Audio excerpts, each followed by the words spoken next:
John chapter 13. It was just before the Passover festival. Jesus knew that the hour had come for him to leave this world and to go to the Father. Having loved his own who were in the world, he loved them to the end. The evening meal was in progress, and the devil had already prompted Judas, the son of Simon Iscariot, to betray Jesus. Jesus knew that the Father had put all things under his power, and that he had come from God and was returning to God.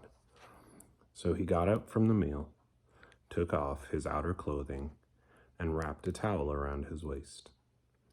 After that, he poured water into a basin and began to wash his disciples' feet, drying them with the towel that was wrapped around him. He came to Simon Peter, who said to him, "Lord, are you going to wash my feet?" Jesus replied, "You do not realize now what I am doing, but later you will understand." "No," said Peter, "you shall never wash my feet." Jesus answered, "Unless I wash you, you have no part with me." "Then, Lord," Simon Peter replied, "not just my feet, but my hands and my head as well." Jesus answered, "Those who have had a bath need only to wash their feet. Their whole body is clean. And you are clean, though not every one of you." For he knew who was going to betray him, and that was why he said not everyone was clean. When he had finished washing their feet, he put on his clothes and returned to his place. "Do you understand what I have done for you?" he asked them. "You call me teacher and Lord, and rightly so, for that is what I am. Now that I, your Lord and teacher, have washed your feet, you also should wash one another's feet. I have set you an example that you should do as I have done for you. Very truly I tell you, no servant is greater than his master, nor is a messenger greater than the one who sent him. Now that you know these things, you will be blessed if you do them. I am not referring to all of you. I know those I have chosen, but this is to fulfill the passage of Scripture. He who shared my bread has turned against me.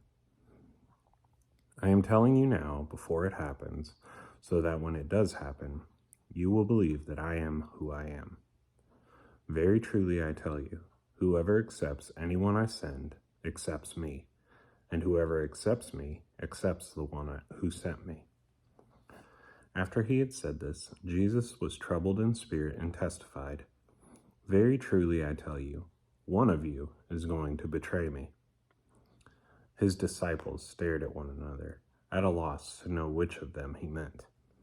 One of them, the disciple whom Jesus loved, was reclining next to him. Simon Peter motioned to this disciple and said, "Ask him which one he means." Leaning back against Jesus, he asked him, "Lord, who is it?" Jesus answered, "It is the one to whom I will give this piece of bread when I have dipped it in the dish." Then, dipping the piece of bread, he gave it to Judas, the son of Simon Iscariot. As soon as Judas took the bread, Satan entered into him.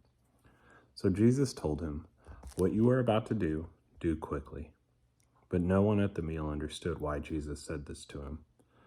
Since Judas had charge of the money, some thought Jesus was telling him to buy what was needed for the festival, or to give something to the poor. As soon as Judas had taken the bread, he went out, and it was night. When he was gone, Jesus said, "Now the Son of Man is glorified, and God is glorified in him. If God is glorified in him, God will glorify the Son in himself, and will glorify him at once. My children, I will be with you only a little while longer. You will look for me, and just as I told the Jews, so I tell you now, where I am going, you cannot come. A new command I give you, love one another. As I have loved you, so you must love one another. By this everyone will know that you are my disciples, if you love one another." Simon Peter asked him, "Lord, where are you going?"